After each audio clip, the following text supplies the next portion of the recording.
और चलिए आलमी खबरों में तफसील से आगे बढ़ते हैं। सबसे पहले बात G20 इजलास की है। अर्जेंटीना में G20 इजलास में शामिल वजीर आजम नरेंद्र मोदी ने आज गैर रस्मी ब्रिक्स चोटी इजलास में शिरकत की और इस दौरान वजीर आजम ने दहशतगर्दी और इक्तसादी जुर्म का इशू उठाया। पीएम मोदी ने कहा कि टेरर फंडिंग रोकने के लिए मिलकर काम करना होगा। इसके साथ ही पीएम ने मफरूर विजय माल्या और नीरव मोदी का भी इशू उठा दिया। पीएम बोले कि इक्तसादी मुल्जिम को तहफ्फुज देना दुनिया की मईशत के लिए बड़ा खतरा है। पीएम मोदी ने G20 चोटी इजलास के दौरान चीनी सदर शी जिनपिंग से भी मुलाकात की। हम सभी इस बात पर सहमत हैं कि आज आतंकवाद और रेडिकलाइजेशन पूरी दुनिया के सामने सबसे बड़ी चुनौतियां हैं। यह न केवल शांति और सुरक्षा के लिए खतरा है, यह आर्थिक विकास के लिए भी एक चुनौती है। हमने सभी देशों से FATF मानकों के कार्यान्वयन का आग्रह किया है।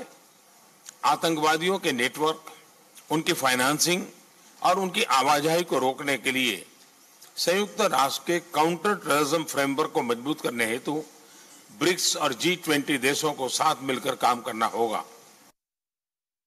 आर्थिक अपराधियों और भगोड़ों के विरुद्ध हमें मिलकर काम करने की आवश्यकता है। यह समस्या विश्व की आर्थिक स्थिरता के लिए गंभीर खतरा बन सकती है। इधर इससे पहले पीएम मोदी अमन के लिए योग तकरीब में पहुंचे और योग तकरीब में पीएम मोदी का जोरदार इस्तकबाल हुआ। हिंदुस्तानियों को खिताब करने पहुंचे पीएम से मिलने के लिए लोगों की भीड़ बेताब नजर आई। योग तकरीब में तकरीबन 10,000 लोगों ने योग किया, जिसको देख करके पीएम मोदी भी हैरान रह गए। गौरतलब है कि पीएम मोदी अर्जेंटीना में होने वाली G20 मीटिंग में हिस्सा लेंगे।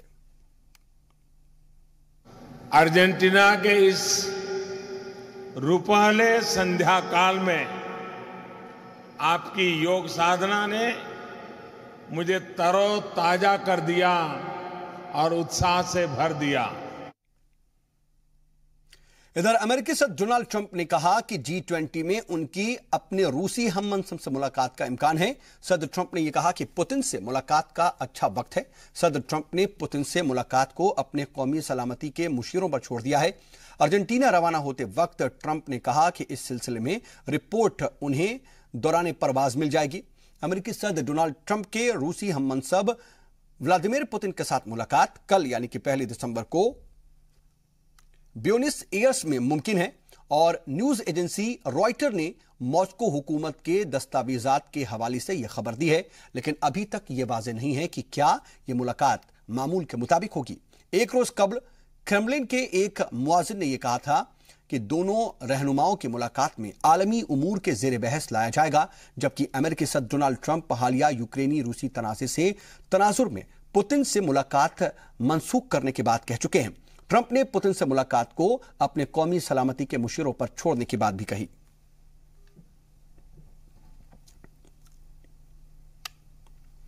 इधर अर्जेंटीना की हुकूमत ने आज से दारुल हुकूमत ब्यूनस आयर्स में शुरू होने वाली 2 रोजा चोटी कॉन्फ्रेंस के लिए सिक्योरिटी के सख्त इंतजाम किए हैं और इस सरबराही इजलास के इलाकों में 22,000 पुलिस एहलकार भी तैनात किए गए हैं।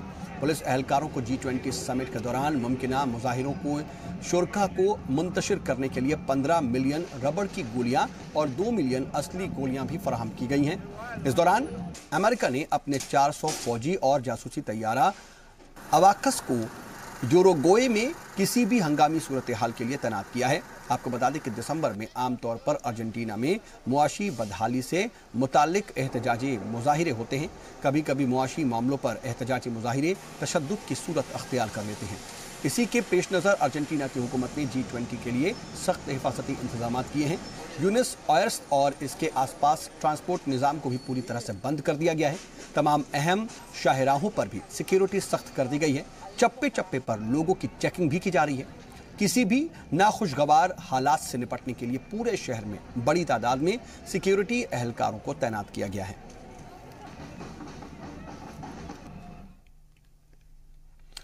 और इधर यमन में हौसी जंगजू मशरूत तरीके से स्वीडन में होने वाले अमन मुज़ाकरात में शरीक होने को तैयार हो गए हैं और हौसियों के सुप्रीम इनकलाबी कमेटी के सरबराह मोहम्मद अली अल हौसी ने कहा है कि अगर उनके वफ्द को बैरून मुल्क जाने और फिर वापस का महफूज रास्ता मिलता है तो वो स्वीडन में अक़वाम मुत्तहिदा के ज़ेरे एहतमाम अमन मुज़ाकरात में शिरकत के लिए तैयार हैं। हौसी लीडर ने अपने एक बयान में कहा कि उनका वफ्द 3 दिसंबर को स्वीडन पहुंच सकता है, जबकि यमनी हुकूमत का वफ्द हौसियों के स्वीडन आमद के बाद जाएगा।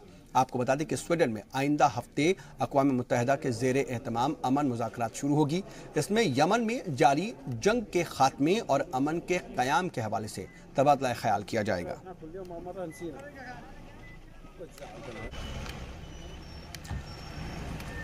और हमारे साथ इस मौजू पर बात करने के लिए सीनियर जर्नलिस्ट शौकत भारती साहब फोन लाइन के जरिए जुड़ चुके हैं। शौकत सर, बहुत इस्तकबाल आपका जी सलाम पर। सर, यमन में हौसी जंगजू जो हैं मशरूत तरीके से स्वीडन में होने वाले अमन मुज़ाकरात में शरीक होने को तैयार हो गए हैं, इसको आप किस तरह से देखते हैं? देखिए, ये तो बात के लिए बहुत दिनों से तैयार है, कोई नई बात नहीं। और उन्होंने जो कहा है कि हमको सिक्योरिटी दी जाए तो बिल्कुल सही कहा है, क्योंकि जब एक जर्नलिस्ट को मरवा दिया जा सकता है और यमन का सारा मामला जो है वो किसी और पर डिपेंड नहीं, उसी सऊदी अरेबिया के ऊपर डिपेंड है, जिसको खुलेआम ट्रंप बचा रहे हैं। और तकरीबन 85,000 बच्चे मारे जा चुके हैं, 130 बच्चे रोजाना भूख से मर रहे हैं। तो ये तो यूनाइटेड नेशन काफी दिन से कह रहा था और हौती तो तैयारी थे बातचीत करने के लिए जी। सारा खेल तो बिगाड़ रखा है इन्होंने ही। अब अगर वो कह रहे हैं कि मुझको सिक्योरिटी दी जाए आ जाने की, तो बिल्कुल सही कह रहे हैं। क्या भरोसा कि किसके साथ कौन सा गेम कब हो जाए। लेकिन सर, अगर हम इसको एक ब्रॉडर पर्सपेक्टिव में लेने की कोशिश करें तो इसके जो असरात हैं वो क्या पड़ेंगे अगर ऐसा होता है तो? देखिए, सबसे बड़ी बात यह है कि देखिए ये आयल गेम है। आपको पता है कि हुदैदा से सिर्फ 25 किलोमीटर दूर अफ्रीका लग जाता है समुद्री रास्ते से, और इधर से सारा तेल जाता है। और तेल की पॉलिटिक्स के ऊपर अमेरिका का, सऊदी अरेबिया का और कुवैत की मोनोपोली है। उधर ईरान का जो दूसरा रास्ता था अबनाए हुर्मुज वाला, उधर से तेल जाने के लिए इनका खतरा है। तो इस रास्ते को पूरे तरीके से ये लोग ब्लॉक करके अपने कब्जे में रखना चाहते हैं। ये उसकी ही जंग है और इसके वजह से इतना ह्यूमैनिटेरियन क्राइसिस जो बढ़ रहा है, इसके पीछे पूरे तरीके से वही लोग हैं जो ऑयल पॉलिटिक्स को पूरी तरीके से अपने कब्जे में रखना चाहते हैं। जब तक वो प्लेयर जो है कंट्रोल में नहीं आएंगे, यहाँ पीस नहीं हो सकती। हौती तो बार बार चाह रहे हैं कि पीस हो जाए वहां के ऊपर। यमानीज को दो, वहां पर वो तय करेंगे कि कौन बैठेगा कौन नहीं बैठेगा। लेकिन सर, अगर मोहम्मद अली अल हौसी ये कह रहा है कि अगर उनके वफ्द को बैरून मुल्क जाने और फिर वापसी का महफूज रास्ता मिलता है तो वो स्वीडन में अक़वाम मुत्तहिदा के ज़ेरे एहतमाम अमन मुज़ाकरात में शिरकत के लिए तैयार हैं, तो क्या ये मुमकिन है कि उनको इस तरीके से एक कॉरिडोर प्रोवाइड किया जाए? देखिए, जब तक इनको गारंटी नहीं देगा यूनाइटेड नेशन, ये नहीं जाएंगे, क्योंकि ये लोग किसी को भी कहीं मार सकते हैं। मैंने अभी कहा ना, जमाल खाशोगी को कत्ल किया, कत्ल प्रूफ हो गया इंटरनेशनल लेवल पर। क्या किया वर्ल्ड ने? कुछ नहीं किया। आप देख रहे हैं विजिट करते फिर रहे हैं, क्या नाम है आपके, मोहम्मद बिन सलमान सब जगह, अभी अर्जेंटीना में भी जा रहे हैं, तमाम उनका वेलकम किया जा रहा है। तो इंटरनेशनल कानून की धज्जी उड़ा दी जाए और ये लोग किसी को भी कहीं मरवा सकते हैं। तो अगर गारंटी मांग रहा है यूनाइटेड नेशन से, तो उनको गारंटी देनी चाहिए। अगर पीस करवाना चाहता है यूनाइटेड नेशन, तो हौती की बात सुननी पड़ेगी और उनको जाने आने की गारंटी भी देनी पड़ेगी। चलिए, बहुत शुक्रिया सर हमारे साथ बात के लिए और वक्त निकालने के लिए आपका बहुत बहुत शुक्रिया। ईरान के लिए अमेरिका के खुसूसी एलची ब्रायन हुक ने इल्जाम आयद किया है कि यमन के हौसी जंगजुओं को अरब इत्तेहादी फौज के तैयारों पर हमलों के लिए ईरान उनकी मदद कर रहा है। एक बयान में ब्रायन हक ने यह बात भी कही कि ईरानी मुदाखलत की वजह से यमन में इंसानी बहरान मजीद संजीदा और गहरा हो गया है। उन्होंने मजीद ये भी कहा कि ईरान की तरफ से हौसियों को असलहा और मदद करना इलाकाई सलामती के लिए संगीन खतरा है। ब्रायन हुक का यह कहना है कि ईरानी असलहा मशरिक़ वस्ता में फैल रहा है, जो कि खित्ते में मौजूद अमेरिकी फौज के लिए भी खतरा है। ईरान खित्ते में अपना असलहा फैला रहा है और इसके नतीजे में मशरिक़ वस्ता अदम इस्तेहकाम का शिकार है। ब्रायन हुक ने यह भी कहा कि ईरान पर इक्तिसादी पाबंदियों में कोई नरमी नहीं की जाएगी। साथ ही उन्होंने जोर देते हुए कहा कि ईरान पर मजीद और सख्त इक्तिसादी दबाव डाला जाना चाहिए ताकि वो खित्ते में ज्यादा मुदाखलत न कर पाए। Today, the United States is unveiling new evidence of Iran's ongoing missile proliferation. The Iranian threat is growing, and we are accumulating risk of escalation in the region if we fail to act. In the time since Ambassador Haley's remarks, Iran's support of the Houthi militants has deepened. Its backing of terrorist activities across the world has increased, and its efforts to undermine regional stability have expanded. The inventory in this display has expanded since December. This is a function of Iran's relentless commitment to put more weapons into the hands. We are unveiling Iran's Sayad 2C surface-to-air missile, which you see behind me. This missile was designed and manufactured in Iran, and the writing in Farsi on its side translates as the Hunter Missile. The conspicuous Farsi markings is Iran's way of saying they don't mind being caught violating UN resolutions. अक़वाम मुत्तहिदा के Falahi mission के सरबराह Zen एगलैंड का यह कहना है कि मगरबी हलब में गुज़िश्ता हफ्ते एक केमिकल हमले को जंगी जुर्म करार दिया जा सकता है। कीमियाई हथियारों के इस्तेमाल को रोकने वाले इदारे OPCW का यह कहना है कि इस गैस हमले की जांच की जाएगी। इसमें कम अज कम 100 अफराद जख्मी हुए हैं। ज़ेन एगलैंड का यह कहना है कि शाम की हुकूमत ने उनके इदारे से कहा कि वो इस हमले के हकायक का पता लगाने के लिए वहां एक वफ्द भेजे। इंग्लैंड, जिन्होंने अपने ओहदे से इस्तीफा दे दिया है, उन्होंने अपने आखिरी प्रेस ब्रीफिंग में कहा कि अस्पताल में भर्ती कराए गए कई दर्जनों मुतासरीन को सांस लेने में भी दिक्कत पाई गई है। इंग्लैंड ने बताया कि तुर्की और रूस के इदलिब और आसपास के इलाकों में जंग बंदी करने का वादा किया था। हालांकि शाम के लिए अक़वाम मुत्तहिदा के खुसूसी एलची स्टीफन डी मिस्टोरा ने जुमेरात को कहा था कि रूस, तुर्की और ईरान कजाक राजधानी अस्ताना में एक मीटिंग में शाम की आईनी कमेटी के कयाम में कोई ठोस कदम उठाने में नाकाम रहे हैं। We're very worried for recent developments. Mortars hit West Aleppo. It was a heavily populated area, and it was this weekend. Chemical agents may have been used. 65 to 75 patients were hospitalized. Many of them showed signs of suffocation. If it is use of a chemical weapon, it is a war crime. It is really playing with a gigantic powder keg in the middle of 3 million civilians. I was therefore heartened that both Russia and Turkey say that the deal remains in place. The peace effort, the ceasefire, this special arrangement for Idlib and surrounding areas is still in place, and it will be defended as such. Georgia के अवाम ने साबिक खातून सिफारतकार सलोमी जुराबिश्वली को अपने मुल्क का नया सदर मुंतखब कर लिया है और जॉर्जिया के इलेक्शन कमीशन ने और उसके मुताबिक बुध के रोज होने वाले सदारती इंतखाबात में खातून उम्मीदवार को 59% से ज्यादा वोट हासिल हुए। वो 16 दिसंबर को अपने मुल्क के बतौर पहले खातून सदर का ओहदा संभालेंगी और उनके करीब तरीन हरीफ ग्रिगोल वशादजे थे, जो कि 40% से ज्यादा वोट हासिल करने में कामयाब रहे थे।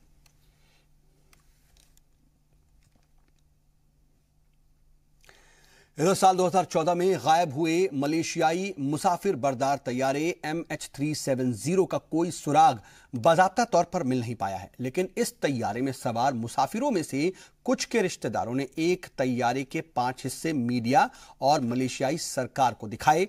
इसको लेकर के दावा किया जा रहा है कि ये उसी जहाज के टूटे हुए हिस्से हैं। उन्होंने ये भी बताया कि ये हिस्से मेडागास्कर के मकामी लोगों को 3 अलग अलग जगहों से मिले हैं, जिसमें से एक तो अगस्त में ही मिला था। Number confirms that this is a piece from a Boeing 777 floor panel.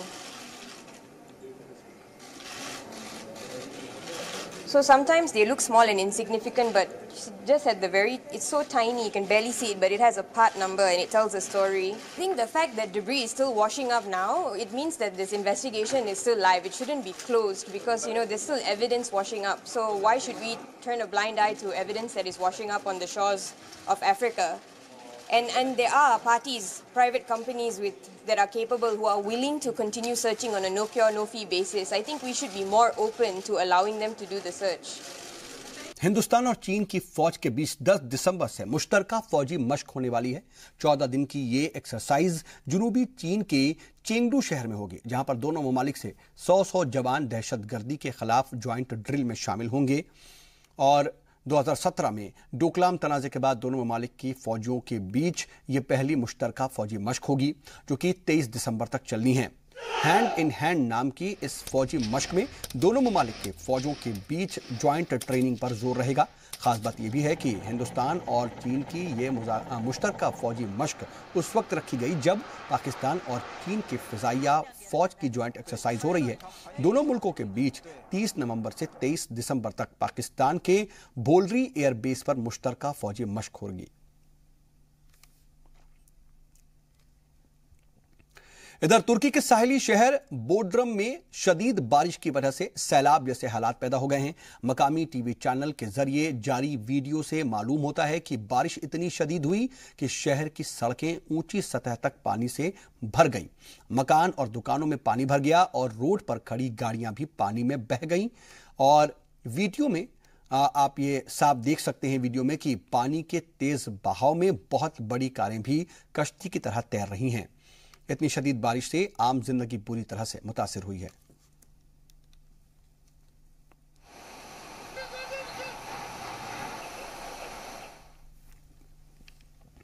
और अब कुछ दिल को सुकून देने वाली खबरें।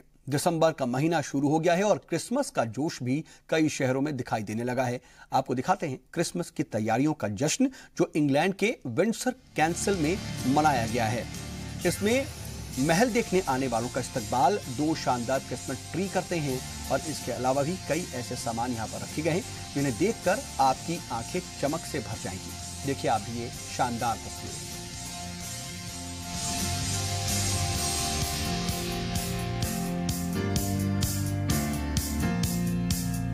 भाई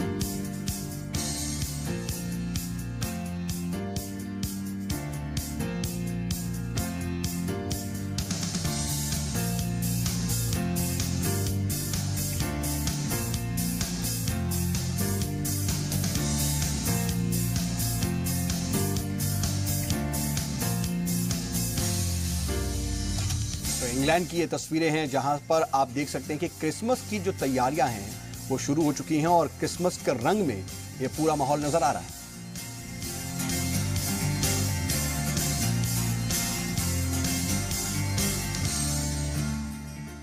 So many of our Christmas traditions actually started through royal connection and specifically at Windsor Castle. So Christmas trees were a German tradition first brought into Britain by the royal family. Not Prince Albert, as many people believe, but even earlier than that. In the 18th century, the wife of King George III, Queen Charlotte, followed the tradition of Germany, where she was from, of bringing a yew tree rather than a fir tree, which was decorated with different coloured ribbons and lighted tapers and sweets. So the tree behind me in St George's Hall is 23 feet high, which is roughly 7 metres, and it's brought from the parkland, the great park surrounding Windsor Castle itself. The type of tree, it's a fir, a Nordmann fir it's called, and it took a day and a half to decorate with people at very, very large tall ladders, as you might expect. और अब बात Paris की। कहते हैं कि fashion का यह शहर कभी नहीं सोता और जब मौका क्रिसमस का हो तो इसकी चमक दुबाला हो जाती है। क्रिसमस के लिए पेरिस की सड़कों को दुल्हन की तरह सजा दिया गया है। यहाँ पर रोशनी में नहाया एफिल टावर लोगों को दूर से ही अपनी तरफ खींच रहा है। लाइटों से सजी सड़कें और इमारतें काफी खूबसूरत लग रही हैं। आप भी देखिए इन तस्वीरों को।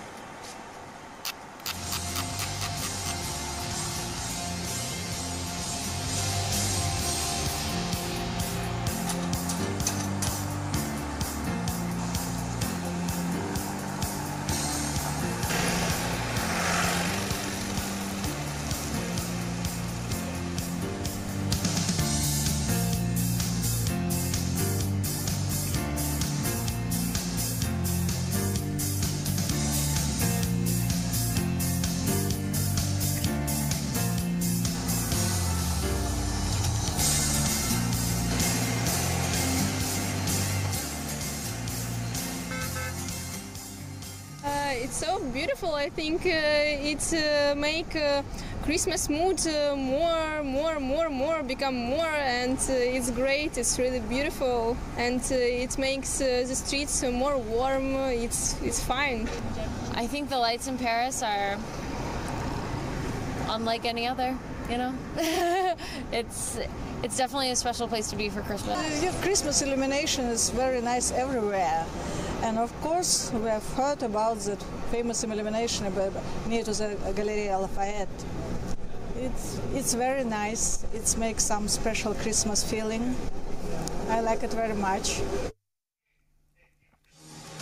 और चलिए इसी के साथ आलमी खबरों में आज के लिए बस इतना ही, लेकिन आप बने रहिए जी सलाम के साथ।